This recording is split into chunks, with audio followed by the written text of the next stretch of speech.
히브리서는 기독론, 그리스도론의 정수라고 할 수 있어요. 예수님이 어떤 분이신가? 오늘도 그 예수님에 대해서 한번 이야기를 나누고자 합니다. 질문 하나 드릴게요. 여러분들은 신앙생활 하시면서 믿음으로 이긴 적이 많으십니까? 진 적이 많으십니까? 어떤 분들은 이제 패배가 이인지 박혀서 이게 지는 건지도 모르고 계신 분도 있을 수도 있어요. 저는 이길 때보다 질 때가 많습니다. 지금 본문의 저자는 유대인 중에 그리스도인들이 핍박에 넘어져서 신앙을 떠날 절체절명의 위기 가운데 그들에게 가장 필요한 것을 주고 있어요. 그들에게 가장 필요한 것. 그리고 이 글은 2000년이라는 시간을 뛰어넘어서 우리에게도 동일합니다. 지금 우리에게도 가장 필요한 것을 주고 있어요. 먼저 이 이야기로 넘어가기 전에 본격적으로 그 전에 짚을 것이 왜 우리는 끊임없이 질까요? 왜 질까요? 지피지기면 백전불태. 손자병법에 있죠. 적을 알고 나를 알면 100번 싸워도 위태롭지 않다. 여러분 역사를 좀 아시는 분은 아시겠지만 전투를 할 때 적을 파악하는 게 너무너무 중요한데 역사의 흐름을 좌우지하는 큰 분기점에서 항상 무엇 때문에 져요? 적 때문에 져요? 아니죠. 예, 아군 때문에 집니다. 아군을 파악하지 못해서. 여러분 믿음의 중요한 순간마다 넘어지는 이유가 뭘까요? 내 옆 사람 때문일까요? 그 사람 때문에? 아니에요. 다른 데서 찾지 마시고 나를 들여다보세요. 나를. 내가 어떤 사람인지. 저희가 학교 다닐 때 성악설이냐 성선설이냐 이거에 대해서 배웠어요. 친구들끼리도 뭐가 맞냐? 사람은 본래 악하게 태어나는 게 맞다. 아니다. 귀한 아기를 봐라. 그 얼마나 천진난만하냐. 이게 무슨 아기 여기 어디 있냐. 인간은 순수하게 태어나지만 환경에 의해서 악해진다. 성경적으로 뭐가 맞죠? 뭐가 맞아요? 아, 네. 그럴 수 있죠. 네. 이거는 근데 이 두 가지 개념, 이런 개념으로는 설명이 안 돼요. 하나님의 형상의 개념으로 설명을 해야지 됩니다. 사람은 본래 하나님의 형상이에요. 아까 성선설이라고 얘기했지만 이게 선과는 또 달라요. 여러분 부모님 보기에 착한 일만 하는 착한 아이가 좋습니까? 아니에요. 착한 아이라고 다 좋은 건 아니에요. 하나님은 자신의 형상을 닮아서 권리와 자유를 가진 놀라운 피조물을 창조하셨어요. 그게 저 여러분이죠. 엄청난 피조물이에요. 하나님은 우리의 가장 좋은 부모님이세요. 자유를 주시고 권리도 주시고. 그런데 아담이 범죄함으로 인류가 타락한 거예요. 그 타락으로 말미암아 죄의 본성이 세상에 들어왔고 우리 DNA에 죄를 짓는 본성이 자리 잡았습니다. 저 여러분은 다 죄를 짓는 본성이 있어요. 이것을 죄의 대표성이라고 합니다. 아담의 죄로 인해서. 아담 때문이 아니에요. 그냥 내 안에 죄의 본성이 있어요. 내가 죄를 짓지 누가 죄를 짓습니까? 그래서 본문에 자녀들은 혈과 육에 속하였다. 우리는 혈과 육, 두 가지 의미인데 혈과 육이라는 의미는 영원하신 하나님과는 다른 존재가 된 거예요. 이제 두 번째는 육신의 정욕, 죄에서 벗어날 수 없는 존재가 된 것입니다. 저는 그래요. 여러분도 그렇습니다. 이에 대한 요즘 젊은이들 빼박캔트라고 하죠. 빼도 박도 못 할 수 없다. 증거가 있어요. 죽음입니다. 죽음. 장례식장 많이 가보셨죠? 저도 장례를 여러 번 치러봤어요. 죽어요. 여기 있는 분들도 다 죽습니다. 피할 수 없는 증거, 외면할 수 없는 증거예요. 죄의 싹은 사망이기 때문에 죽음은 우리가 죄인이라는 증거인 것입니다. 15절에 죽기를 무서함으로 한평생 매어 종로로 타는 자들, 이렇게 표현하고 있는 거예요. 모든 인류가 이 죽음 앞에 두려워하고 전전긍긍하고 살고 있습니다. 과연 죽음 이후에 뭐가 있을까? 죽음을 두려워하죠. 과거 중국의 황제 진시황이 안 죽으려고 자신의 모든 권력을 이용해서 영생의 비법을 찾기 위해서 평생 노력했지만 지금 살아있어요? 못 살아있어요. 대국의 황제도 불가능합니다. 왜 불가능해요? 죽음의 진정한 원인을 해결하지 않고는 해결되지 않는 문제이기 때문이에요. 원인을 몰랐으니까 뭐 좋은 거 먹는다고 오래 사는 게 아니잖아요. 조금 더 살 수 있겠지만, 이게 성경이 이야기하고 있는 저와 여러분에 대한 정의입니다. 죄의 본성을 가지고 있어요. 죽음 앞에 두려움으로 전전긍긍합니다. 우리가 예수 믿어서 이미 속사람은 새롭게 됐지만 여전히 겉에 혈과 육을 입고 살고 있어요. 그 대단한 바울도 하나님의 법과 죄의 법이 내 안에 싸운다 라고 말하고 있습니다. 고로 여러분, 너무 거룩한 척 하려 하지 마세요. 너무 내가 신앙적으로 뭔가 된양 하지 마시기 바랍니다. 기독교는 오래 믿고 열심히 한다고 해서 거룩의 수준이 올라가는 종교는 아니에요.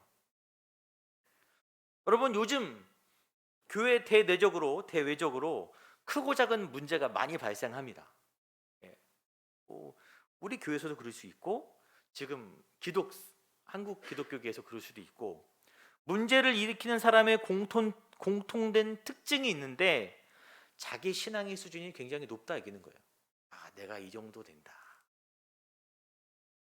얼마 전에 우리는 하나님과 맞먹으려 하는 어떤 목회자분의 연설을 듣기도 했었어요. 여러분, 아까 사람의 본성이 그렇다고 성경이 정의하고 있는데 안 되는 걸 사람들에게 보여주려고 하니 거짓과 위선밖에 되지 않는 거예요. 그거밖에 안 됩니다. 제가 한 주간 이상하게 은혜롭게 듣고 있는 찬양이 있는데 어메이징 그레이스, 나 같은 죄인 살리시. 너무 가슴을 한 주간 때리는 거예요.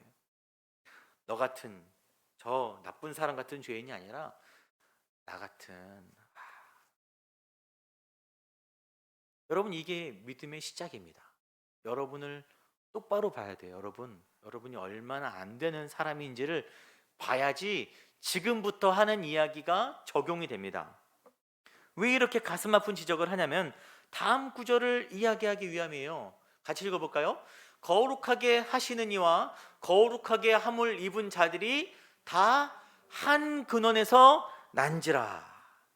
여러분, 거룩하게 하시는 이는 예수 그리스도시고 거룩함을 입은 자들은 우리입니다. 그런데 이 둘이 한 근원이다.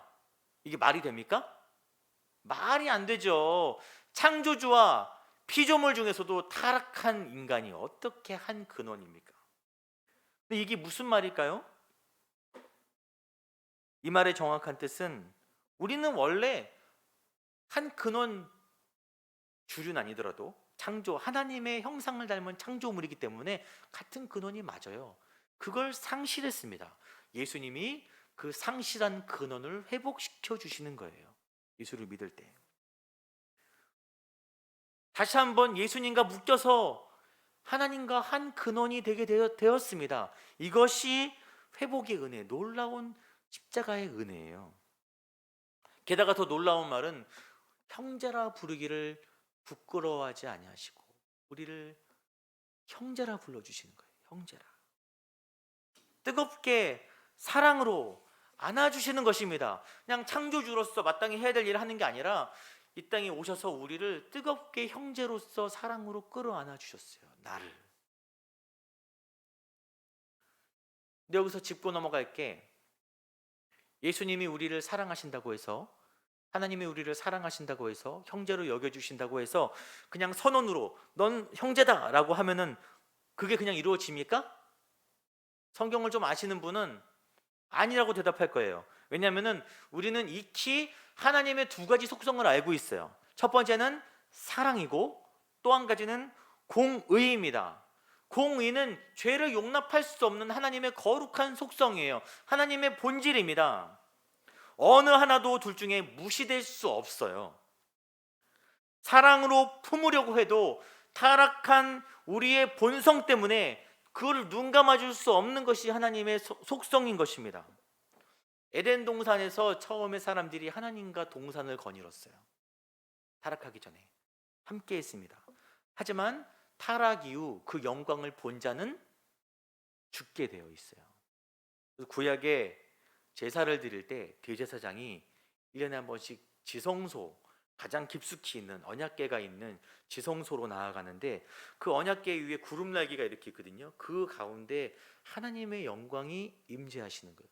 그런데 대제사장이 방울을 덕지덕지 달고 줄을 메고 들어가는 거예요. 왜냐하면 거룩하지 못한 채 들어가서 자칫하면 죽을 수 있기 때문에. 딸랑딸랑 소리가 나면 살아있는 거고 제사를 드리고 있는 거고, 소리가 푸석하고 멈추면 죽은 거예요. 그러면 줄을 잡아당겨서 끌어냈어요. 여러분, 하나님과 우리의 차이가 원래 그렇게 컸습니다. 우리를 사랑하시지만 공의의 속성이 충족되어야만 하는 거예요. 또 반대로 공의로우시지만 죄악된 우리를 너무너무 사랑하시는 거예요. 너무너무 가슴 저리게 끓는 마음으로 우리를, 쟤들을 내가 어떻게 해야 되는데. 하지만 이를 위해서는 반드시 상응한 무엇인가가 지불돼야만 했어요. 그 대가가 뭐냐면은 9절에 천사들보다 잠시 동안 못하게 하심. 원래도 제대로 해석하면 하나님보다 잠시 동안 못하게 하심인데, 예수님이 이 땅에 성육신으로 오신 사건을 의미합니다. 피곤함과 고통을 느끼시는 죄된 육신의 상태가 되시는 거예요. 여러분, 그냥 예를 들어서 이게 아주 제대로 적용됐는지 모르겠지만 두 벌의 옷이 있어요. 한 벌은 깨끗하고 한 벌은 지저분합니다. 여러분, 두 벌의 옷을 이제 똑같게 만들려면 일반 상식으로는 어떻게 되죠? 더러운 옷을 깨끗하게 빨아서 똑같게 만드는 게 상식인데, 이게 이해가 좋은지 모르겠어요. 하나님의 방식은 상식을 깨는 거예요. 깨끗한 옷을 더럽게 하시는 거예요. 옷에 대한 설명을 했지만 하나님과 인간의 격차는 그것과는 비교할 수 없는 거예요. 하나님이 죄된 인간의 모습으로 같아지심으로 오시는 것입니다. 그리고 하신 일이 뭐냐면은 죽음을 맛봤어요. 죽음을 맛보려 하심이라. 마지막에 십자가의 죽으심을 의미하는 건데 맛만 살짝 보는 게 아니라 정말 죽음의 그 고통, 가혹한 현실을 철저하게, 처절하게 경험했다는 관용적 표현입니다. 여러분, 왜 예수님이 죽음을 당하십니까? 죽음의 결과가, 원인이 뭐라 그랬어요? 처음에 얘기할 때 죄라 그랬잖아요. 죄. 예수님이 우리 대신 우리의 죄를 뒤집어 쓰신 거예요. 예수님이 부정한 우리 대신 부정해지시는 것입니다. 그래서 이사야에 그가 징계를 받음으로 우리가 평화를 누리고 그가 채찍에 맞음으로 우리는 나음을 입은 거예요. 여러분, 우리가 그냥 구원된 게 아닙니다. 그가 징계를 받고 그가 채찍에 맞음으로 우리가 그 은혜를 누리게 되었어요. 이것을 대속이라고 하죠. 신이 피조물의 죄를 뒤집어 쓴 엄청난 대가 지불이에요.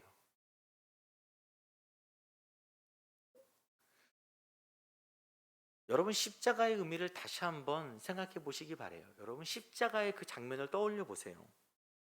여러분, 예수님 십자가에 달린 그 순간에 비로소 공의의 속성과 사랑의 속성이 모두 충족됩니다. 오직 거기에서만.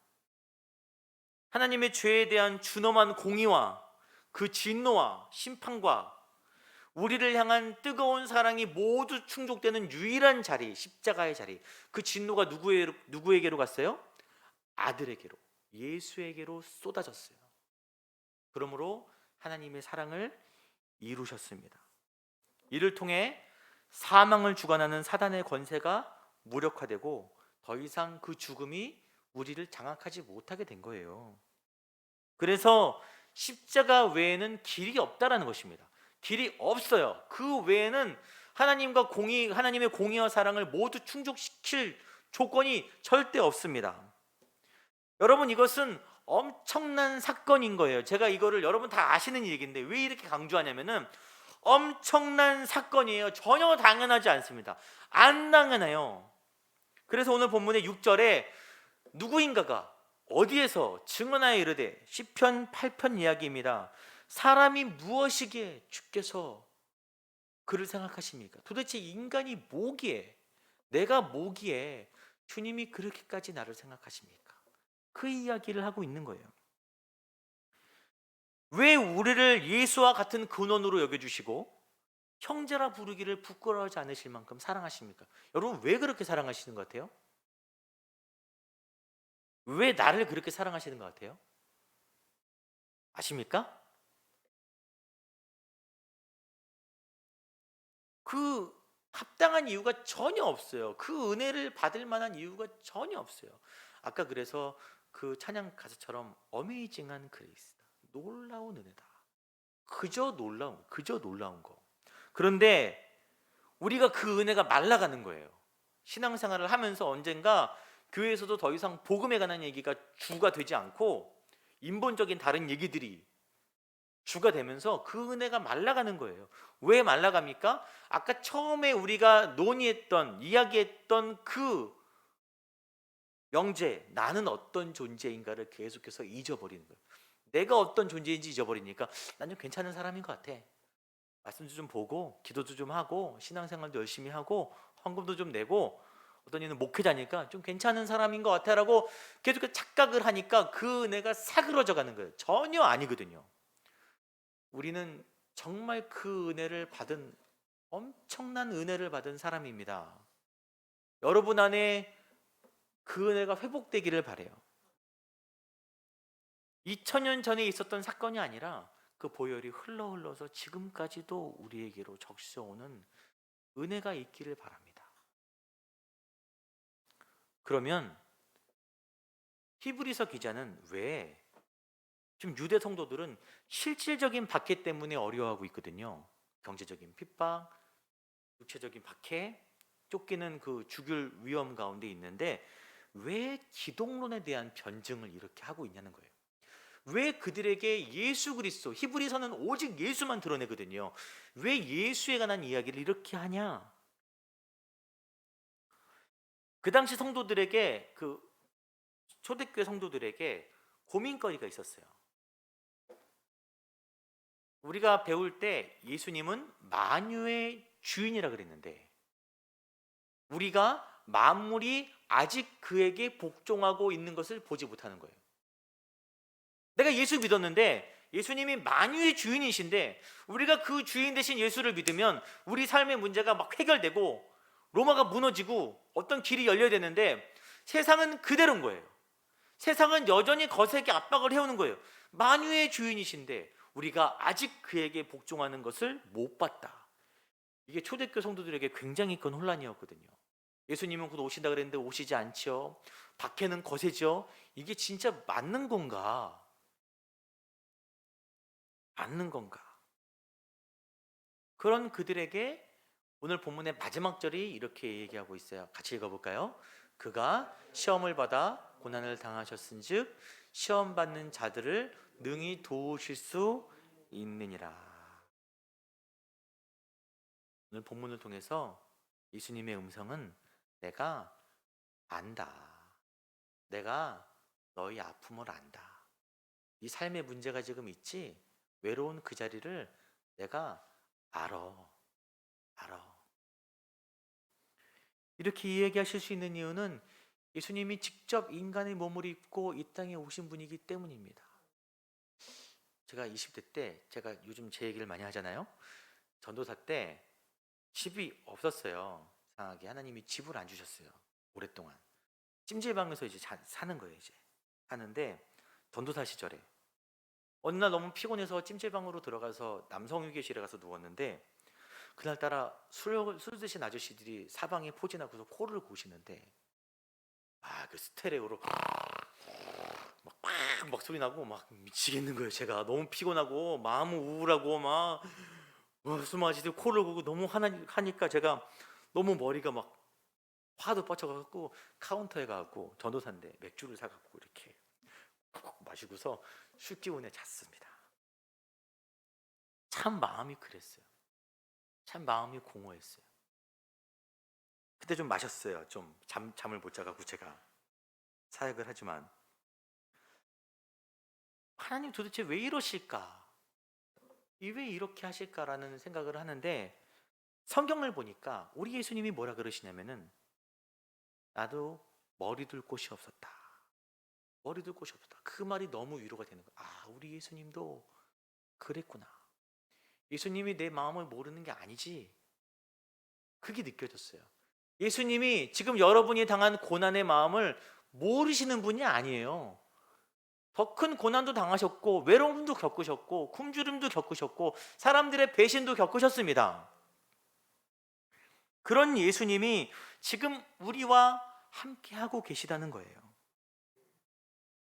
여러분, 신앙의 승리라는 것은, 그 방식은 우리 삶의 문제가 걷어지는 게 아니에요. 만유가 주 앞에 복종하는 것을 목도하는 게 아닙니다. 여러분, 우리가 신앙생활을 지금 잘못 배우는 거예요. 마치 그것들이 역전되고 대단하게 성공해야지 신앙의 승리라고 우리가 박수 갈채를 보냈지만, 성경은 그렇게 얘기하고 있지 않거든요. 그 영광은 마지막 날에 우리에게 찾아오는 거죠. 예수님이 제자들과 함께 바다를 건널 때마다 풍랑이 부는 거예요. 성경에서. 왜 풍랑이 붑니까? 더 중요한 것은 예수님이 제자들과 함께 그곳에 계신 거예요. 그곳에 함께 타고 계신 것입니다. 그리고 우리에게 말씀하시는 거예요. 너희가 이 땅에서 승리하는 길은, 그리스도인으로서 승리하는 길은 예수님이 이 땅에 오셔서 한 일과 같은 원리이다. 예수님이 신적인 능력으로, 무력으로 세상을 승리하셨습니까? 아니잖아요. 죽으심으로 승리하신 거예요. 너희가 만약 이 세상을 이기고 싶냐? 믿음으로 너희도 예수와 함께 십자가의 길을 가는 것만이 너희가 승리하는 길이다라고 성경이 단호하게 이야기하고 있는 것입니다. 여러분, 유대 성도들아, 로마의 압제 가운데 힘든 건 알지만 너희가 이기는 길은 예수 그리스도밖에 없다. 여러분, 지금 이 시대에 여러분이 이길 수 있는 길도 예수밖에 없어요. 나 같은 죄인 살리신 그 은혜가 오늘도 넘쳐나길 원합니다. 그 은혜를 사모하고 보세요. 하나님이 내 삶 가운데 어떻게 풍성하게 역사하시는지. 그 은혜가 가득 넘치기를 소망합니다.